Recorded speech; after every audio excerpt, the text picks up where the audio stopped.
अस्सलामुअलैकुम नाजरीन, आप देख रहे हैं नूर ज़ैन नॉलेज। नाजरीन, मुफ्ती सलमान अज़हरी के मुतालिक एक नई और ताज़ा अपडेट ये निकल कर आ रही है।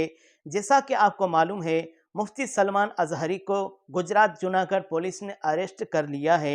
इसी बीच उनकी हाई कोर्ट में पेशी भी हुई, लेकिन उनकी रिहाई के लिए हमको और दिन इंतज़ार करना पड़ेगा। इसी बीच मुफ्ती सलमान अज़हरी को सब मुसलमान सपोर्ट कर रहे हैं।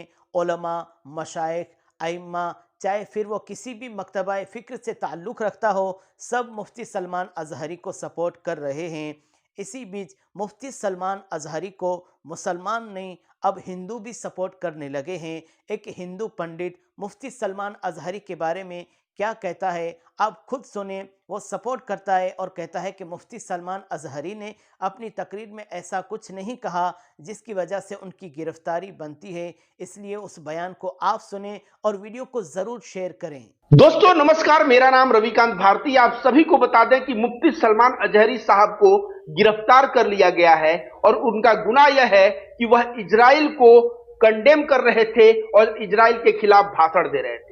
वह फिलिस्तीन के गाजा पट्टी पे जो मासूम बच्चों का, अस्पताल पे महिलाओं को जो कत्लेआम हो रहा है, उस कत्लेआम से उनका हृदय बहुत दुखित था और वह भाषण देते हुए इजराइल को खरी खोटी सुनाते हैं और वह कह देते हैं कि आज खामोशी है, कल शोर आएगा, आज कुत्तों का दौर है, कल हमारा दौर आएगा। यह बात सलमान अज़हरी इजराइल को टारगेट करते हुए उस भाषण में कहते हैं, लेकिन यही दो लाइन पीछे का शायरी में से काट के वायरल किया गया और बोला गया कि यह हिंदुस्तान के खिलाफ बोल रहे हैं, हिंदुओं के खिलाफ बोल रहे हैं। और उसके बाद गुजरात एटीएस आया, इनको अपने घर पे नजरबंद किया 10 घंटे और उसके बाद गिरफ्तार करके महाराष्ट्र पुलिस के साथ गुजरात एटीएस इनको महाराष्ट्र के थाने में लेके गया और फिर महाराष्ट्र का थाना जो है, वहां थाना से लेके कहां चले गए, यह जूनागढ़ गुजरात के लिए इनको लेके प्रस्थान कर गए। अब मुफ्ती सलमान अज़हरी ने जो इजराइल को टारगेट किया था, क्या इसके पहले हिंदुस्तान में इजराइल को कोई टारगेट नहीं किया है? दोस्तों आपको बता दें, हमारे देश के एक महापुरुष हैं जो पूर्व प्रधानमंत्री हैं, जिनका नाम अटल बिहारी वाजपेयी है। वह इजराइल को ना भाषण देके उसकी औकात दिखाई और कहा कि अगर कोई विदेशी ताकत हमारा जमीन अगर छीनता है, इस चीज को हम बर्दाश्त नहीं कर सकते। ठीक उसी प्रकार फिलिस्तीन का जमीन जब हम अपने लिए बर्दाश्त नहीं कर सकते तो दूसरे के लिए भी नहीं। अगर फिलिस्तीन का जमीन इजराइल ने लिया है तो इजराइल को वह जमीन छोड़ना पड़ेगा। और अटल बिहारी वाजपेयी ने इजराइल का विरोध किया था। तो इजराइल का विरोध करना क्या गलत है? आप बताइए, क्या इजराइल जो है अमानवीय घटना नहीं कर रहा है? इजराइल जो है 2 वर्ष 4 वर्ष के बच्चों को मार रहा है। कल जो है एक बच्चा बंदूक के साथ, वो जो खिलौना वाला बंदूक प्लास्टिक का होता है ना, 4 वर्ष का छोटा सा मासूम बच्चा उसके साथ खेल रहा था वेस्ट बैंक फिलिस्तीन में। वहां से उसको पूरा आर्मी पहुंचता है, उसके घर को ध्वस्त करने का प्रयास करता है और बच्चे को गिरफ्तार करके लाता है। इजराइल मासूमों पे अत्याचार कर रहा है कि नहीं, महिलाओं पे अत्याचार कर रहा है कि नहीं? अभी तक गाजा पट्टी पे लाखों लाख लोग मारे गए और पूरा विश्व मुख्य दर्शक बन के देख रहा है। यूनाइटेड नेशन, आपको बता दे दोस्तों, यूनाइटेड नेशन के बहुत सारे लोग वहां मदद करने गए थे, उनको मार चुका है। बहुत सारे यूनाइटेड नेशन के कार्यकर्ता मारे गए हैं।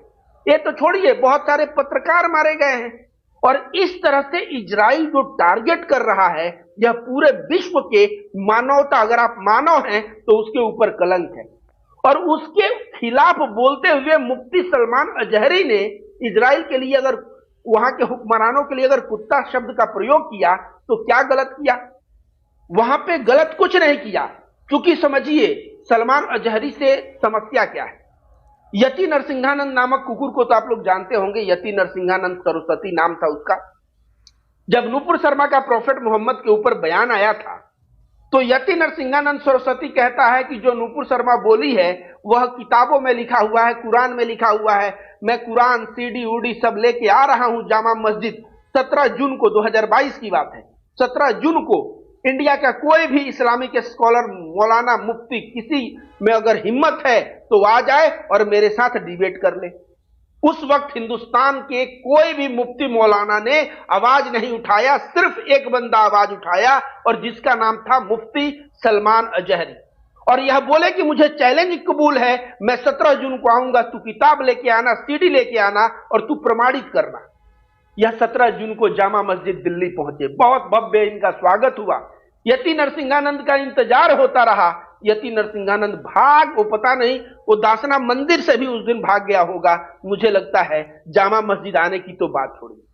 उसके बाद पूरे सोशल मीडिया पे ट्रोल हुआ यति नरसिंहानंद, और सलमान अजहरी की हर एक जगह तारीफ हुई, क्योंकि यति नरसिंहानंद वही शख्स है कि जो आए दिन नरसंहार के लिए भाषण देता फिरता था, मुसलमानों के नरसंहार के लिए, उसको औकात दिखाया। आज यति नरसिंहानंद मार्केट से गायब है। क्यों गायब है पता है? क्योंकि हिंदू लोग भी जो होते हैं ना, यति नरसिंहानंद के चेले चपाड़े, जो नकली नफरती, वे लोग भी देखते हैं कि अगर सामने वाले में दम नहीं है तो उसके साथ खड़ा नहीं होते, उसके साथ खड़ा होना छोड़ दिए, उसका वीडियो शेयर करना बंद कर दिए।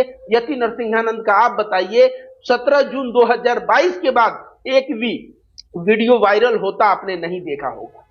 तो यति नरसिंहानंद का जो दुकान था ना, जो सोशल मीडिया पे नफरत की दुकान चलाता था, उस दुकान को बंद किसने किया? मुफ्ती सलमान अजहरी ने बंद किया। आगे दोस्तों आपको बताते हैं, क्या मुफ्ती सलमान अजहरी सही में एक आतंकवादी प्रवृत्ति का व्यक्ति है? क्या वह हिंसा को प्रमोट करता है? तो जाके उनके दो चार ना स्पीच सुनिए, उपदेश सुनिए। मोहम्मद साहब के जिंदगी से अच्छाइयों को खोज खोज के वह बताते हैं कि प्रॉफेट मोहम्मद साहब ऐसे थे, वैसे थे, ये थे, वो थे। आप भी दूसरे का सेवा करिए, दूसरों के लिए जिए, अगर पड़ोसी भूखा रहे तो उसको खाना खिलाइए, अपने लिए क्या जीना। और इस तरह जो है प्रॉफेट मोहम्मद के मार्ग पे चल के पूरे मानवता की सेवा करने की बात ये करते हैं। जैसे मुफ्ती सलमान अजहरी साहब को मैं कह दूं, जो सुन रहे हैं लोग, जैसे हिंदू धर्म में कोई साधु सन्यासी होता है ना, अब नकली ढोंगी साधु की बात मैं नहीं कर रहा हूं, जो असली साधु जैसे देवरावा बाबा थे, त्रैलंग स्वामी 280 वर्ष तक जिए थे, वह बनारस में चलते थे तो उनको कहा जाता था साक्षात भगवान शिव हैं। इस तरह त्रैलंग स्वामी, योगानंद थे, युक्तेश्वर गिरी थे, लहरी महाराज थे, अभी अड़गड़ानंद महाराज जी जो छत्तीसगढ़ मिर्जापुर में है। ऐसे बाबा जो हिंदू धर्म में जो असली बाबा है ना, वे लोग भी जहां भी मानवता का हनन होता है, मानवता के ऊपर कोई अत्याचार होता है, उसके ऊपर बोलते हैं कि यह गलत हो रहा है और प्रेम सद्भाव को प्रमोट करते हैं। अब यह मुफ्ती साहब भी हमेशा इनका आप बयान सुनिएगा, बोलने का तरीका देखिएगा, बहुत ही पोलाइट, बहुत ही विनम्र और बहुत ही अच्छी बातें मुसलमानों को सिखाते हैं। अगर इनके सिखाए हुए मार्ग पे मुसलमान चले और हिंदू धर्म के सच्चे साधु सन्यासियों को सिखाए हुए मार्ग पे अगर हिंदू चले तो हिंसा हो ही नहीं सकता, ये मैं रविकांत भारती गारंटी देता हूं। अब इन्होंने जो शायर कहा है कि आज खामोशी है कल शोर आएगा, आज कुत्तों का दौर है कल हमारा दौर आएगा, क्योंकि इनकी भी मजबूरी समझिए। कोई व्यक्ति जो होता है ना, एक बर्दाश्त, जैसे भागवत गीता में बोला भी गया है, यदा यदा ही धर्मस्य, मतलब उसका पूरा मतलब होता है कि जब भी जो गलत लोग हैं वो बढ़ जाते हैं और अत्याचार होता है तो भगवान प्रकट होते हैं। भागवत गीता यह भी बोलता है कि बहुत ज्यादा अत्याचार होने पे अगर लोग चुप रहें, सहते रहें, तो वह गुनहगार है। तो ये भी यहाँ पे जो ये बात बोले, ये जो मासूमों के साथ फिलिस्तीन के अत्याचार हो रहा है, उस वक्त यह अपना आपा खो बैठे और इजराइल को टारगेट करते हुए इन्होंने यह बात कहा और इनकी गिरफ्तारी कर ली गई पीछे का 2 लाइन देख के, यह हिंदुस्तान विरोधी है या हिंदुस्तानियों को ऐसा बोल रहे हैं। तो मैं यही कहूंगा कि अगर इतिहास खंगालोगे तो पाओगे कि अटल बिहारी वाजपेयी भी, उन्होंने भी इजराइल को कहा था कि इजराइल की हिम्मत नहीं है तो फिलिस्तीन की जमीन को रखे, उसको छोड़ना होगा, और वो भी ललकार के बोला था।